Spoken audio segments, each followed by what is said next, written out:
Are you ready for part 2? Yeah. Okay, we looked at passages in Acts 14, 16, 17, 18, as you probably realized when I mentioned those things earlier. Now we are in Acts 19 at Ephesus. Name the Greek god. Artemis. Also, the equivalent is Diana. This is one of the favorite parts in catechism with the kids, because I allow them, we have small classes, to go a little bit wild. I say to them, right, you can join in now. You can shout, great is Diana of the Ephesians. And it's a lot easier to start the kids than it is to stop them. Okay, guys, you said enough? Enough? 3 or 4 goes? Okay, stop. So, Diana of the Ephesians, there was a great temple there. There was an image. What else was connected with the worship of that Greek goddess? Artemis, the god of the hunt. Something else is mentioned. The little silver idols that were made. And the town clerk summed it up well after the crowd rioted when he said, what city doesn't know that Diana is the great goddess of the Ephesians? So we're going to dismiss and go home. Stop the riot, everyone. Paul's not really guilty of anything. Moving to Acts 20, we come to Troas, and of course that's associated with the Iliad, Homer's Iliad, and lots of the Greek gods are mentioned there. Who's the only member of the congregation of Troas that you know of? Member of the church in Troas. Eutychus. And that word EU, well, that prefix EU means good, and tuchos, or tuche, means luck or fortune. There's an African politician called Good Luck Jonathan. Well, this guy's name was Good Luck. And then it's kind of funny because, so he's sort of named after the god of fortune, and then he's called Good Luck, and then he falls out of a window. But then he happened to get raised from the dead by the power of God through Paul, so that was pretty good luck. But of course there's no such thing as luck because God is a God of providence. What we do have is probability, a mathematical issue. You know, you throw a die, you have a 1 in 6 chance of throwing a 5. So that's Eutychus, and in there you've got the word for luck. Good luck, and luck was the name of one of the Greek gods. Finally, we come to the journey to Rome. We're in Acts chapter 28. Paul's ship has sunk off the coast of Malta. They're cold and wet. They need a fire. Paul's chipping in, bringing some wood for the blaze. And what happens next? A snake, and evidently it was a poisonous snake. It was a very obviously recognizable poisonous snake. It bit him. The people of the island then looked, expecting him to die, or at least fall down or become sick. And they concluded, vengeance doesn't suffer this man to live. The gods are after him. He's a murderer or something. And they tried to get him by drowning him in the sea. Then he escaped. And here you think of somebody like Odysseus in the Odyssey. And now the gods are at him again. They're getting him by the snake. And then, when he didn't fall down dead, this is how the mind works, he must be a god. He must be a god. This is, you know, the way you think several things happened to Paul. He gets shipwrecked several times. He gets beaten with stripes several times. This is at least the second time he was mistaken for God. Crazy stuff. There's one other reference in this last chapter of Acts involving Malta, the Apostle Paul, where you have 2 Greek gods mentioned. Is anybody now looking at their little phone to see page quick, Acts 28? There's a reference to the ship, and the sign of that ship, the image in the ship, presumably at the very front, was that of Castor and Pollux, the Dioscuri, the 2 sons, the twin sons of Zeus. And it's funny, the first reference to a Greek god in the book of Acts is Zeus, number one on Mount Olympus. And then the last reference is to two sons of Zeus, the highest of the Olympian gods. Why Castor and Pollux? Because they were the protector of sailors. It's like when Martin Luther was nearly hit with lightning in Stutterheim in 1505, he prayed out, "Saint Anne, save me!"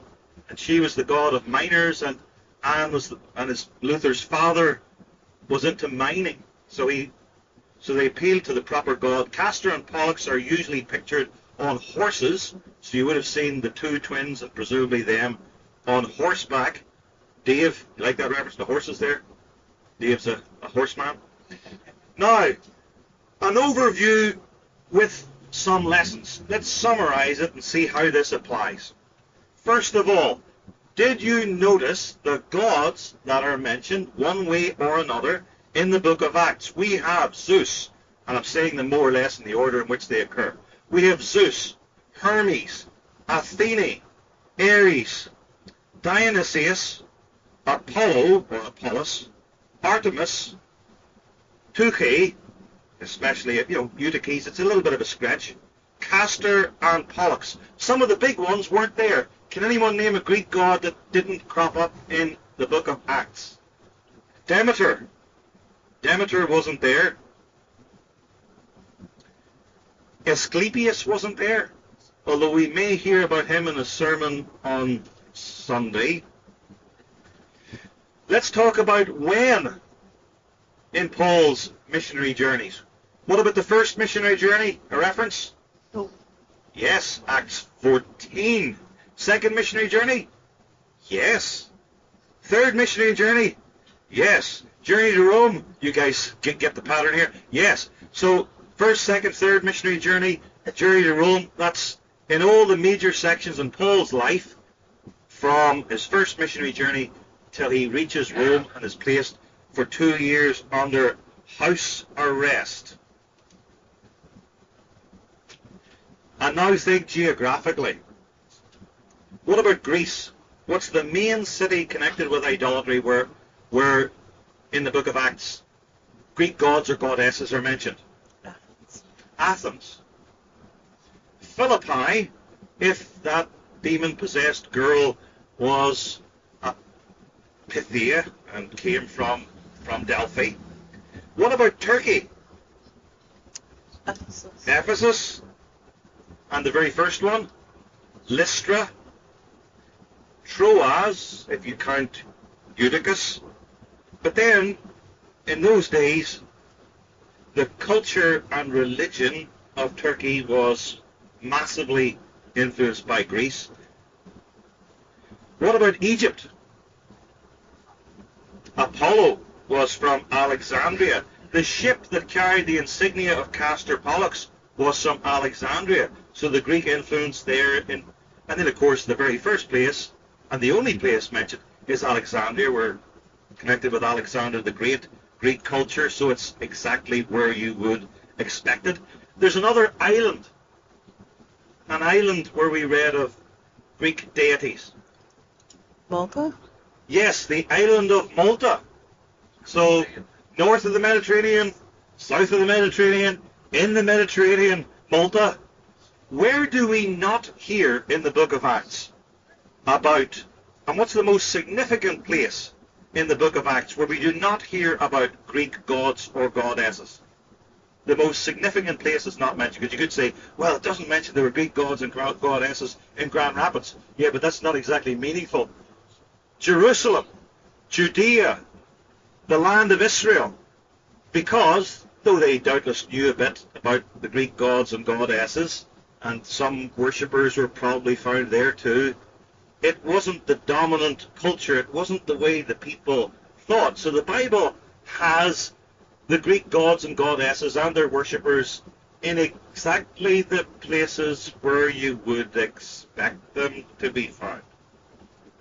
Now, the references in the book of Acts to the gods and goddesses of ancient Greek, they are mentioned in connection with which of the 12 or 13 apostles?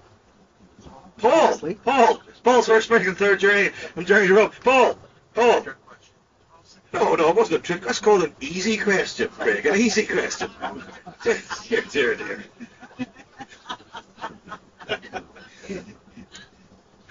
So Paul was brought up in the Jewish religion, and he excelled many of his equals in Judaism, as he told us.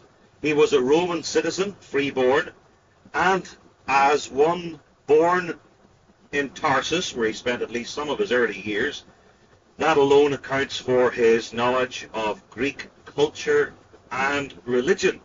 And of course, Paul is the apostle of the Gentiles. And in the New Testament, what is the most common synonym for Gentiles? That's not a trick question either, Craig, but that's a harder one. Greeks. A Gentile and a Greek are oftentimes used synonymously, because the Gentiles had predominantly, at least those in the Eastern Mediterranean, a Greek culture, mindset, worldview. Now, this part gets more instructive. How did Paul work with the paganism? So he's brought up a Jew, and he has all the sensibilities of a Jew, and then he's converted to Jesus Christ. Jesus is the Lord, the one who's risen from the dead. His Spirit is within him. He understands that the end of the ages have come. We're living in the last days. How does he cope with it all? He comes to Ephesus. He could have, hypothetically said, in his first, possibly last sermon, outside the gates of the temple of Artemis, top of his voice, Artemis is false. This is sheer idolatry, and railed against them. But he didn't do that. He went to the synagogue, worked with the Jews and the God-fearers, gathered a group, then eventually he was expelled. Then he moved to the school of one called Tyrannus. Now there's a Greek word for you, Tyrannus. And there he builds up the church. He spends actually 3 years, he tells us in Acts 20, at Ephesus. And it's only towards the end of it, when he's bringing people to faith, that eventually some people feel economically and religiously challenged. A lot of people religiously challenged, but some people are religiously and economically challenged. Paul's message is affecting somebody's pockets. Who are the people who most dislike what he's preaching? The makers of the silver idols to Artemis. The crowd is whipped up and he is chased out. So Paul isn't directly attacking Artemis. He's positively preaching the truth, and it has the effect that trade of silver idols goes down. Now, on the other hand, to another spot in what we today call Turkey, we go to Lystra. Paul has been preaching. The miracle has been wrought. And here Paul is much more direct and explicit. They are saying that he and Barnabas are really Zeus and Hermes. So then Paul and Barnabas insist, we are not these gods. You've got to turn from the vain, foolish gods you are worshipping. I'm going to point you to the God who made heaven and earth and the sea. It's not Zeus or Uranus up in the sky or Hades underneath or Poseidon in the sea. God made it all. God, the true God, governs it all. Let's talk about the names of converts. Dionysius is converted. Paul does not say to him, Dionysius, you have believed the gospel. Now you need a deed poll to change your name. Apollo, or Apollos from Alexandria, you would be more effective if you called yourself a good, solid name like Metashevitz or something like that that's not associated with I once heard someone talk about a good American name, like Metashevitz. So that was the first one upon you, right? Eutyches, look, you're a Christian. You believe in God, the Father Almighty, maker of heaven and earth, and you can't go around with the name Good Luck. Goodbye to Good Luck. You need a new name. Can you think of anyone in the Old Testament who was given a pagan name and worked with it? Daniel. Daniel. He was called Belteshazzar. Now Daniel preferred to be called Daniel. My God is judge. Belteshazzar has Bel or Baal into his name, built into it, but he didn't make an issue of it. It wasn't his preference, but he could work with it. And Paul had a similar attitude. Some things are principle, some things are Christian liberty, some things you just let go. Similarly, Paul got on a ship whose sign was that of Castor and Pollux, the two twin sons of Zeus. And he didn't say, now, come on a minute, hold on a minute, I'm not getting in that ship dedicated to these idols because I trust my safety in this journey to Jehovah, the God who is Father, Son, and Holy Spirit. He goes up the gangway like everybody else. Now, the sorts of things we've been talking about from the book of Acts, what group of people in the Christian church are these sorts of things most relevant for? What group of people in the church? I'll give you a clue. It's not young mothers. There are certain texts you say, this is a text that especially applies to a young mother or an older believer or someone, let's say, who's dying. The application of the sorts of things I've been dealing with in this short presentation, part 1 and part 2. Anyone work it out? Missionaries. Foreign missionaries. People working in different cultures with different religious sensibilities. So to stay in Protestant Reformed circles in terms of countries, there are certain things and certain ways of going about things for Jamaica, where Reverend Brinesmo was, or New Zealand. Singapore, Germany, some ecumenical relations with Germany. So you need some knowledge of the religions to bring the same, self-same, one true living gospel of Christ. But you need to be aware of certain things. And Paul, by God's grace, he knew the Old Testament. He knew Phariseeism. He knew the Roman rules of society. He knew Greek culture. He knew the Greek gods. He knew what he was dealing with. And he knew and loved Jesus Christ. And he worked within the situation he was. And God made him a great theologian, a great missionary, and a great missionary theologian. And a model for all of us as Christians. And in this regard, especially as missionaries. Okay, thank you.